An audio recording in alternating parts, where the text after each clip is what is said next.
Não, Aidara, eu queria chegar com você num ponto que é o questionamento que todos agora estamos nos fazendo. Você pontuou aí, mesmo a prisão de Anderson Torres, ela não é ponto pacífico.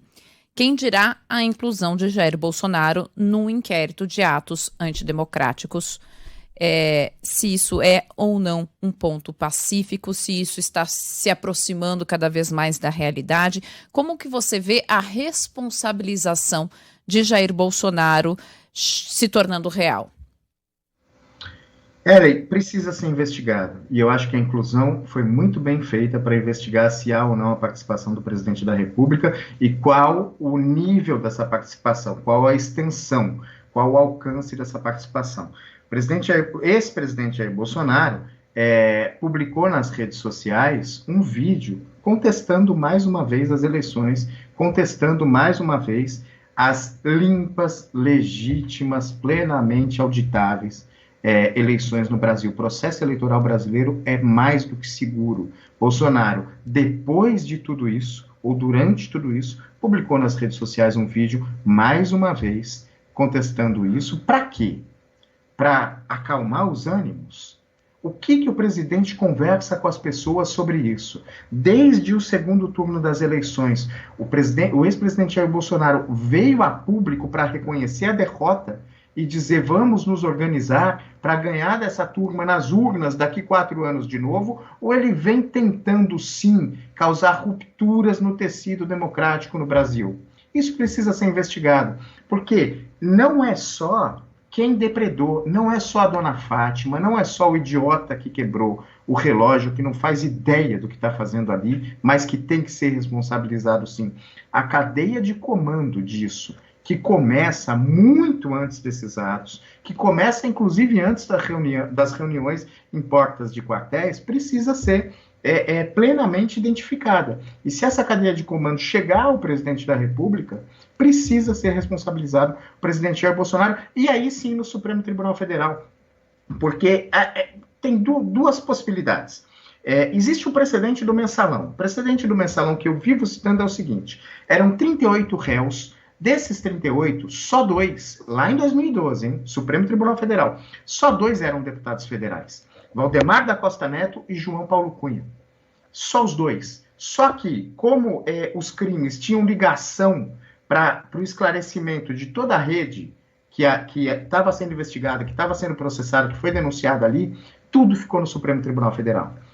Nesse inquérito dos atos antidemocráticos, você tem investigado Carla Zambelli, deputada federal. Você tem investigado Eduardo Bolsonaro, deputado federal. Você tem investigado Flávio Bolsonaro, senador da República. Eles têm prerrogativa de foro.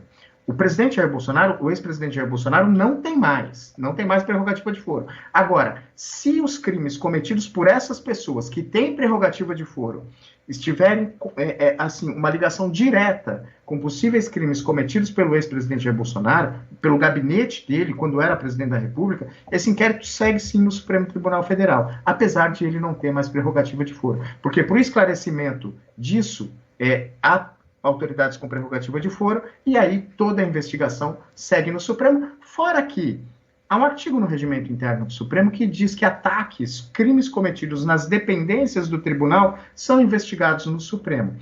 Isso era bastante polêmico pelo seguinte: o Supremo estendeu essa interpretação e diz que crimes cometidos contra ministros, pelos ministros serem uma extensão do tribunal, também corriam no Supremo. E aí esses atos, esse inquérito foi bastante contestado. Agora os crimes foram cometidos efetivamente no Supremo Tribunal Federal. Então não há mais dúvida de que isso tem que correr no Supremo, sob a batuta, hoje, do ministro Alexandre de Moraes. Há críticas a se fazer sobre esse inquérito?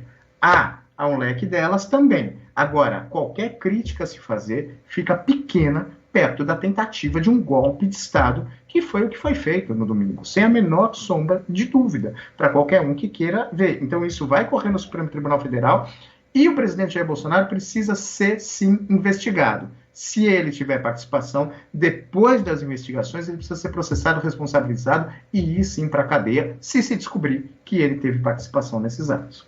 Vai dar. Então, essa justificativa aí de que crimes cometidos contra o Supremo Tribunal Federal, contra os ministros, isso ajuda a balizar também a decisão de afastamento do governador Ibanez Rocha? Porque tem muita gente que questiona dizendo, olha, governadores devem ser investigados pelo STJ, né? E não pelo Supremo Tribunal Federal. Isso ajuda a balizar também essa decisão, será? Sem dúvida, Carla, é exatamente esse o ponto. A decisão acaba sendo balizada por isso. E tem razão. Governadores são processados pelo STJ, investigados pelo STJ. Se a gente for lembrar, o caso mais recente, o mais grave de governadores, inclusive do Distrito Federal, foi do José Roberto Arruda, que foi afastado e preso por ordem do Superior Tribunal de Justiça, do plenário, do plenário não, né? Foi, salvo engano, do órgão especial, não é esse o nome, mas enfim, aquele plenário estendido do STJ. E o foro é o STJ. Mas, mais uma vez, os crimes foram cometidos nas dependências do Supremo Tribunal Federal. E não tem que ser processado no Supremo só quem entrou lá e quebrou e roubou.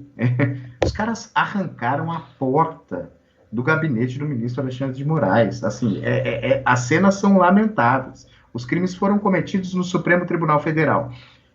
A cadeia de comando desses crimes, seja por omissão, seja por associação, seja por negligência, por incompetência mesmo, do governador, do secretário de segurança, isso precisa ser esclarecido. E é por isso que se deu esse afastamento. Ele já estava afastado do comando da segurança pública por conta da intervenção federal decretada pela União, pelo presidente Lula.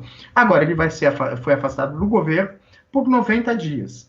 Eu acho que mais do que 90 dias vai ser difícil de ficar afastado. Acho que ele volta e é importante esse afastamento, na minha opinião, mais uma vez, porque é preciso esclarecer a cadeia de comando. Qualquer pessoa que tenha poder de fazer pressão para que os crimes não sejam esclarecidos tem que ficar afastado temporariamente. Depois disso, volta. E aí, se não tiver nenhuma fatura para quitar, se realmente o governador Ibanez Rocha, do Distrito Federal, foi levado a erro, foi enganado, ainda assim há consequências, porque ele escolheu o Anderson Torres, né? Ninguém impôs o Anderson Torres a ele. Mas aí não são consequências penais, podem ser outro tipo de consequência.